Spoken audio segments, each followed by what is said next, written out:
चंडीगढ़ समेत पंजाब हरियाणा में मौसम का मिजाज लगातार बदलता जा रहा है। अगर अभी हम बात करें तो चंडीगढ़ समेत पंजाब में कई जिलों में रेड अलर्ट भी जारी किया गया है क्योंकि डेंस फॉग का कहर, कोल्ड वेव का कहर देखने को मिल रहा है। हालांकि आने वाले दिनों में भी इस तरह का जो मौसम है वो देखने को मिल सकता है। मौसम विभाग के डायरेक्टर सुरेंद्र पॉल जी हमारे साथ हैं।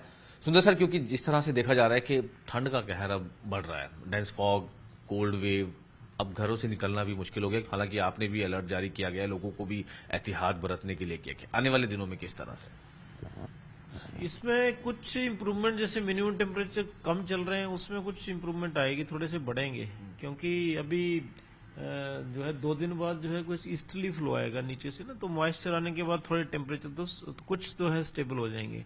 लेकिन बड़ा अंतर अभी 2 से 3 दिन नहीं है, क्योंकि dense to very dense fog और शीत लहर जो चल रही है, खासकर हरियाणा की अगर बात करते हैं तो वेस्टर्न हरियाणा ज्यादा ठंडा है। जैसे हिसार में 0.2 आज लोएस्ट टेम्परेचर रहा, महेंद्रगढ़ 1.2। ये जो इलाके हैं पूरे ना, यहाँ पे सीवियर कोल्ड वेव कंडीशन जैसे बोलते हैं वो चली हुई है। बाकी हरियाणा में भी ठंडा है और मेन बात है कि फॉग रह रही है, जिससे दिन के टेम्परेचर भी कम हो रहे हैं। तो दोनों चीजें हैं, एक तो शीत लहर है और ठंडे दिन भी हैं और साथ साथ में फॉग है। तो तीनों चीजें मिलके जो है एक तरह से कड़ाके की सिचुएशन ठंड पड़ रही है, जिससे आमतौर पर दिक्कतें आती हैं। जैसे आप देखिए कि कम्यूट करना, लोगों को आना जाना, उसमें दिक्कत हो रही है।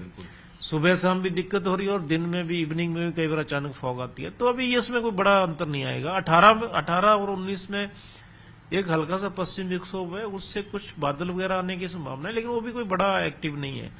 सिर्फ थोड़ा सा हवा चलने के, थोड़ा जो हवा पहले कमजोर थी अब थोड़ी सी बढ़ेगी वो। सर, जैसे अलर्ट की बात की गई है, पंजाब के कौन कौन से एरिया में अलर्ट? वेस्टर्न पार्ट है, जैसे फरीदकोट है, बठिंडा है, वहां पे आज भी टेम्परेचर काफी कम है, 1.6 है वहां पे लोएस्ट। तो इन्हीं इलाकों में कंटिन्यू भी करेगी, स्थिति बनी हुई रहेगी ज्यों की त्यों।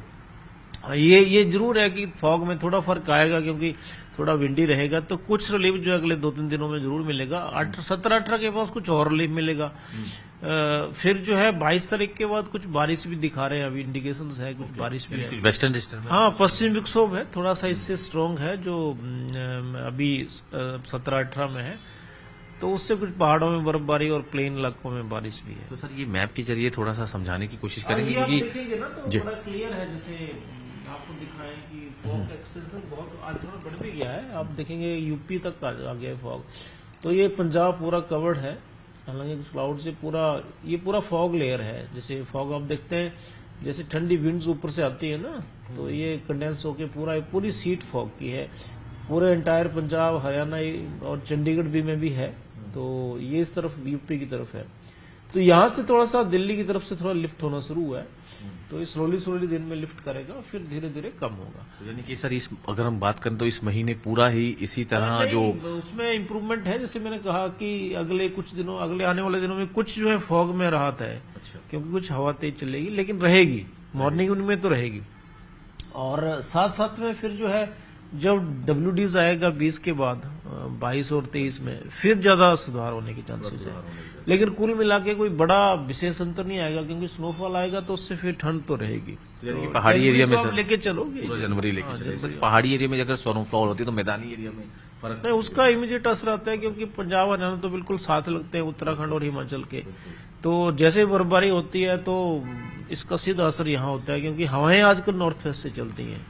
तो बिल्कुल जैसे सर ने बताया कि हालांकि अभी फिलहाल 2 से 3-4 दिन अभी कोई रिलीफ नहीं है, लेकिन 22-23 के बाद कुछ राहत मिल सकती है। कुछ बारिश की भी संभावना बताई जा रही है वेस्टर्न डिस्टर्बेंस के चलते। लेकिन फिलहाल जो वेरी डेंस फॉग पंजाब की अगर हम बात करें, हरियाणा की अगर हम बात करें, कई जिलों में, और बहुत ही एहतियात रखना जरूरी है, क्योंकि आज भी कई जिलों में रेड अलर्ट जारी किया गया है, जिसको लेकर लोगों को एहतियात बरतने की जो है वो बात की गई है।